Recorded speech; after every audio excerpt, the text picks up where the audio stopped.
Good afternoon, everyone. Sorry I'm a little late for the Wildcat weekly wrap-up, but I was in the hospital observation suite just making sure little bobcat Athena was doing okay. So they are going to be removing a tooth that has some pulp exposure. So the procedure will take a little longer, but hopefully she'll be feeling better in no time. So thanks for everybody for joining us today. A special day when you get 3 live posts. Definitely the others are more important than this one. But want to kind of give you some updates that's been happening around the sanctuary. It feels so busy, but you know, I can say one word, like mowing. And it sounds like that is so simple to do, but it has been growing like crazy, and the staff have been mowing the entire sanctuary, including paths inside, weed whipping, everything else. And so mowing is like a week-long project in itself, but we're just happy summer's here. That's all we care about. So thank you guys for joining me today. I know everybody's been asking how Josie, the domestic cat, has been doing since her surgery, and she's doing great. She's still wearing the big plastic cone. I have some other cones, softer cones on the wish list, but we've put some of those on that we had in the hospital, and she'd still be able to reach with her back foot. We put another softer one on, and she keeps pushing it against her eye. So there's some on the wish list, but until then, she's wearing the big old plastic cone, and she is just happy, sweet, funny. She doesn't know anything happened to her. So she's such a good sport. So that cone will have to be on a little bit, but our Josie is back and doing great. So some of the big news in the industry right now is the Big Cat Public Safety Act registration for private owners is due June 18th.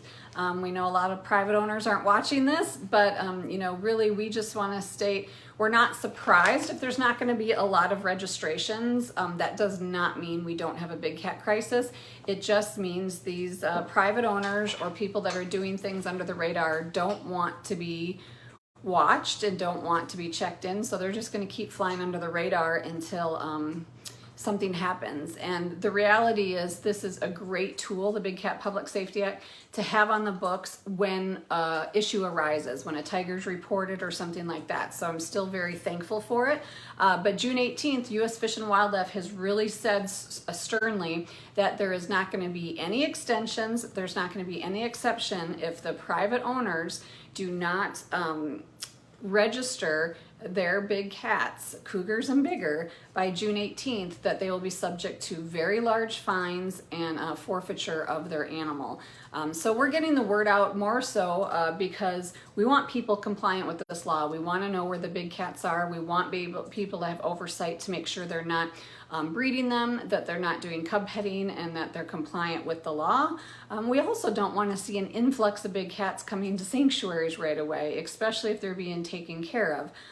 You know, we have a lot of sanctuaries, but a lot of us are full and have been doing rescues, and but we will always step up if and when the time comes when animals are seized under this law or forfeited under this new law. So June 18th, we'll see what happens. You know, the wheels of justice move slow, so it's the biggest thing we can do for this industry and for the cats we want to rescue is that after June 18th, if you see people in private ownership that do not have a USDA license with big cats, report them to the U.S. Fish and Wildlife. If you see even licensed facilities doing cub petting and letting the public interact with big cats, definitely contact U.S. Fish and Wildlife. So we are all going to be advocates for the Big Cat Public Safety Act, so we appreciate your help in doing that. So it's been kind of an issue with going on with cats right now is the eyes. So not two cats aren't the same, but Athena's been one we were watching with swelling. We thought at first it was a bee sting because she had just had a dental not long ago, and then we thought maybe she got something in her eye. And so, but both kind of things you saw on the exam is that there was conjunctivitis in the eye. He did find some debris in the eye, but that tooth seems to be the major issue.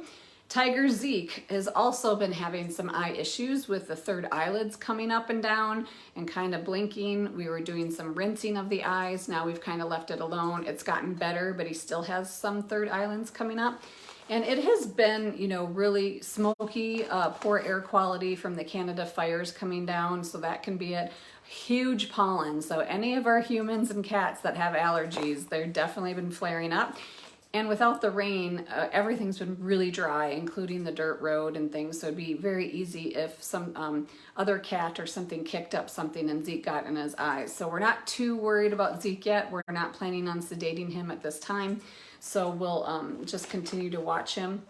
Anastasia, the cougar, who's really shy, she's been holding her ear down a little bit, and Elise has been knowing, and we don't want to sedate her because we know that sets her back definitely behaviorally. So Elise has been trying to look in her ears, get some maybe medication, even some oral medication, but if that ear, if it starts bothering her or looks like it could be infected, then probably next week she'll be on the docket for an exam, and so we'll keep you posted on that. But again, nothing that would be a huge concern. Could be a minor infection or even just a really dirty ear.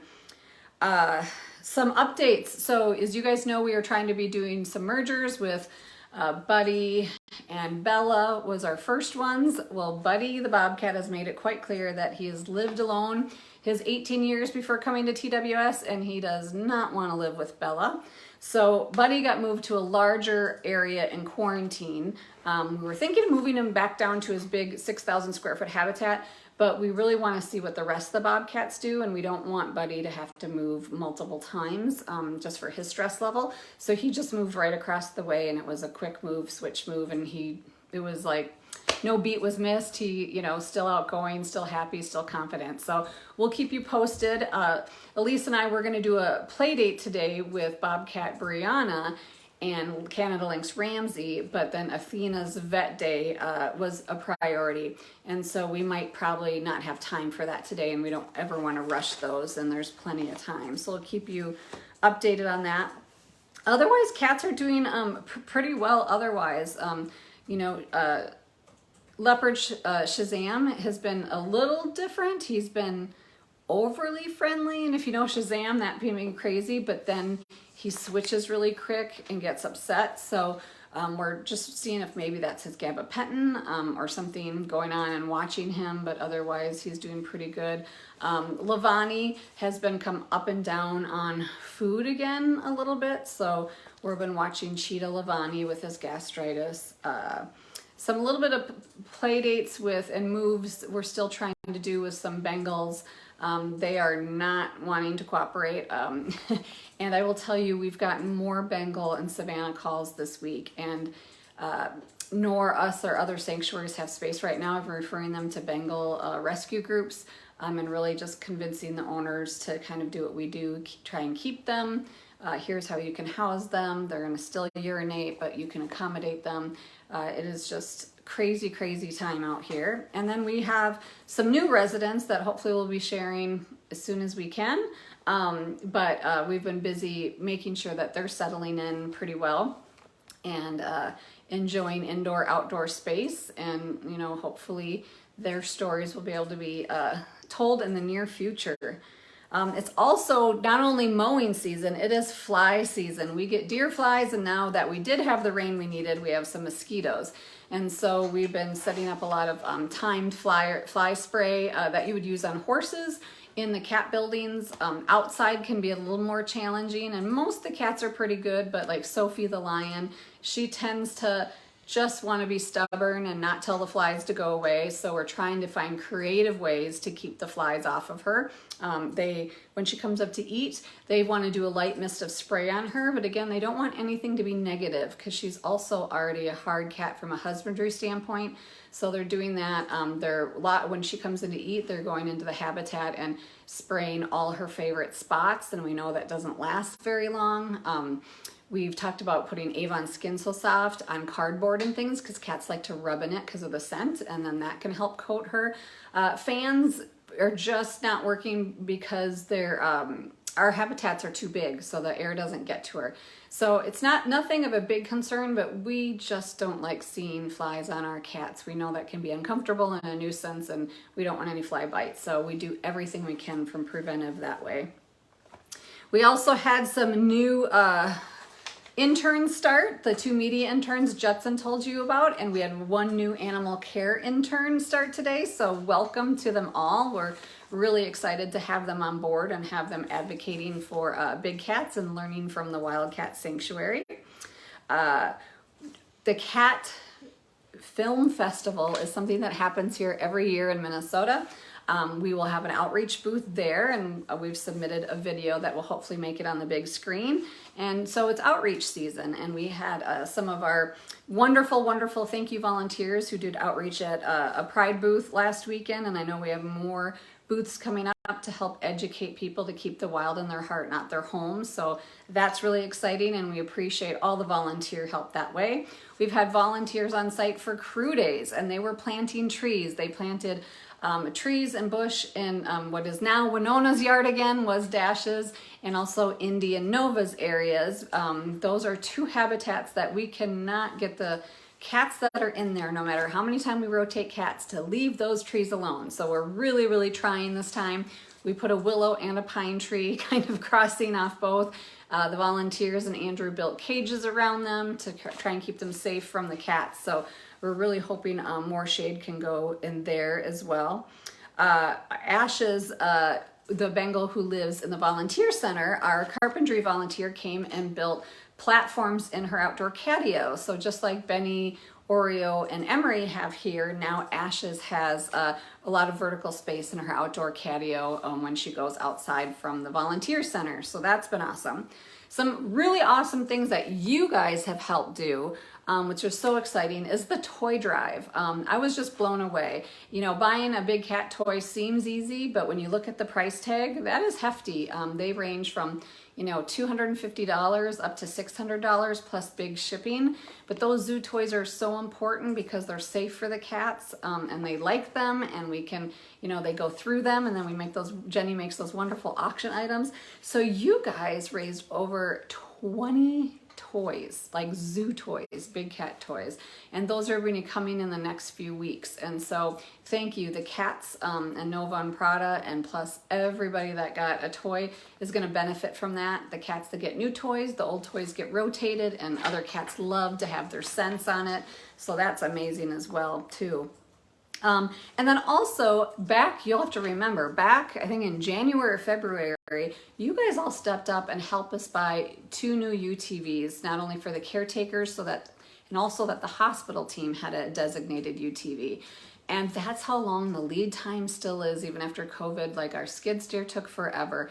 We're trying to do the van, and you know, we keep getting calls back for dealerships that says, yep, they can find a van, and then when they really go look, they can't. And so these UTVs took that long to get here, but they arrived yesterday, and you'd think it was Christmas for the caretakers and the vet staff, because these are much bigger. They sit 3 people across. They have bigger dumps in the back, and then we were able to repurpose one of the older ones that would be more efficient for the vet hospital than the new big ones, so that Dr. Camper, Dr. Campbell have access to a UTV that's parked behind the hospital. Our facilities crew put little bumpers back there for a parking spot just to protect the building in case there was ever a big rush and you had to come and go fast. But that is going to make life so much better and easier to get the work done, the food delivered, the construction done here at the sanctuary. So thank you for making that happen.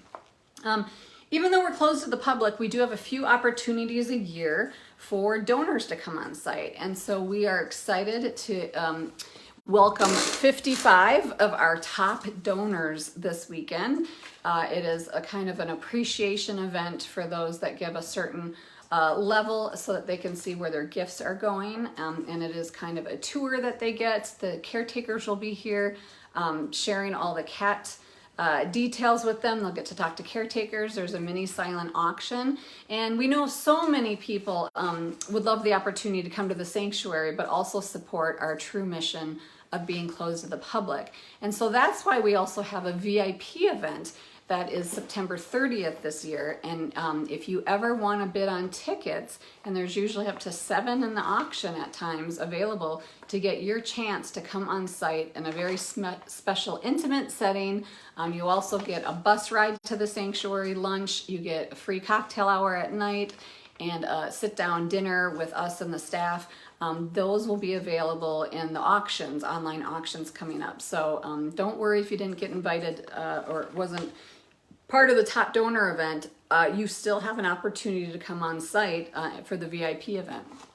Also, we have volunteer programs. So as long as you are signed up through our outreach coordinator, I should say not outreach coordinator, volunteer coordinator, Joan.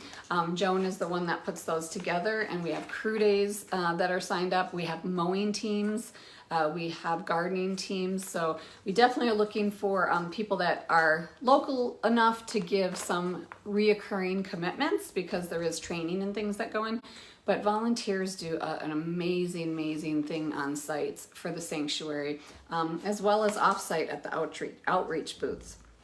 So that's a lot that I've been going to. I am working on an international case that we hope to share with you in the near future as well. That has been going slower than we wanted, and there's a little bit of complications in there, but we're really continuing to try and help animals that really need desperate help, whether that's close to home or far away home, cross borders. And so again, we have new residents, we have witness protection residents. We are busy. I just wish we could share more about those with you, and we hope as future unfolds, we will be able to share more with those, but you know, it's just hard when we can't. Not even, you know, the fundraising is challenging because all the expenses on us, but the specialness of each individual cat that comes to the sanctuary, it is so hard not to share that with all of you, because they so deserve to be known. They so deserve to get all the love and support that you guys give every other resident. So we are doing our best as staff and interns to just shower them in that love that you guys would be sending as well, because they're all very, very special. I'm trying to think what else is coming up. Summer seems like our busiest time. So we, believe it or not, we have some electrical issues on property ever since our animal care center was put in. For those of you that want to hear boring stuff, they spliced the old 400 amp system, and ever since that was spliced, the electric going to that splice has gone down one by one. We've already put $20,000 in there. We could, you know, we've looked at the ramifications and tried to talk to the contractors and the subcontractors about the issue, but because it's electric, it's really hard to prove. And so we got a lot of pushback, and we've decided that to ensure that we have always the electric we need at the property, we're gonna just bite the bullet and use our own general operating. A lawsuit back to that contractor or subcontractor would pretty much eat up the same cost as of having to put it in, but to replace everything we are looking at, the first estimate was $50,000, and that is money that is coming directly out of donors' pockets, away from cats, and is really frustrating, but it is so important. So we've worked with a new electrician company and come up with some ways that we can save costs and hopefully take a lot of that price tag down. But we cannot have electrical issues. I mean, if you remember why after the splice happened, we were in the winter out of electricity to all the bungalows, and we all came in with emergency generators, extension cords, and luckily had everything in place to run temporary heat to everything, but it took away our time to do other things. It was a lot of work. It was a lot of energy, and we've today the freezer and small cat track went down. We've had times where there's electric shocks because the ground got severed when people were using sinks, and so it's been a nightmare. I will not hide it from anybody, and it's sad that the legal process takes so long and so much money, and that these kind of companies just want to say that it's not their responsibility, and especially for a rural nonprofit that relies so much on that energy to care for living beings. But because we are who we are committed to repairing it no matter what the cost, knowing that it could have been covered by the people that made the error, but right now it's about finishing the project and doing what's best for the cats in the sanctuary and not having more of these power outages when we least expect it. We do have backup generators through the whole property, but here's the problem. They only work when the power to the property goes down. So when one line faults because of a bad splice or because of things like that, the generators don't kick in. So that can be huge problems. Like today, the freezer electric and small cat track, which is the same line, goes out, and that's the one that we knew was going to be a problem. So stay tuned, but it's one of those we don't like to spend on our money, but it is so important to keep that infrastructure in place. We've also done, you know, the replacing perches everywhere. They've replaced heaving poles, skirting. So our fences hit the ground like this, and then we put skirting on the ground and dirt back on top of it. And every winter, the ground and everything heaves. But the good thing is when we build it like that, there's never a gap on the ground for the cats. But if it stays up, we have to then take it, dig it out in the summer, lay it flat, and do a patch again. And so there's a lot of maintenance that is not fun to do, but it's so important. And I'm so thankful for our hardworking staff, interns, and volunteers that never stop making things better for the cats. That's just so appreciated. Trying to think of other things. I have Gina in the background if she can think of things I'm missing. There's just so much. We're so busy with the strategic plan. We're still busy with the financial audit, which is something we do every year to make sure that we're using your funds the best way, and also that we're meeting all accounting practices and making sure as we're transparent to our supporters as possible. We have board meetings coming up. We have an on-site board meeting in July, so we're excited to get all the board members here on site because we have some from different states too, not just Minnesota. And so we love having them come and see the sanctuary and seeing how they're contributing as well. And we are still in the process, I think we talked about this last time, of taking really our husbandry and our individualized care model and formalizing it into psychological well-being. And so Kelly and Anna and Teresa work together to really form a different kind of staffing to see if we can do even better than what we're already doing. And that means right now we have caretakers that are in zone 1, 2, or 3, and that's divided the sanctuary, and they have support in each. And currently they're doing all the enrichment, all the cleaning, all the feeding for that area. And now we're looking at it changing teams where we have a feeding team, a cleaning team, and enrichment / operant conditioning team. And those might switch. So if, let's say, you are Rio, one day you might be on the cleaning team, one you might be on the feeding team, and one you might be on the enrichment team.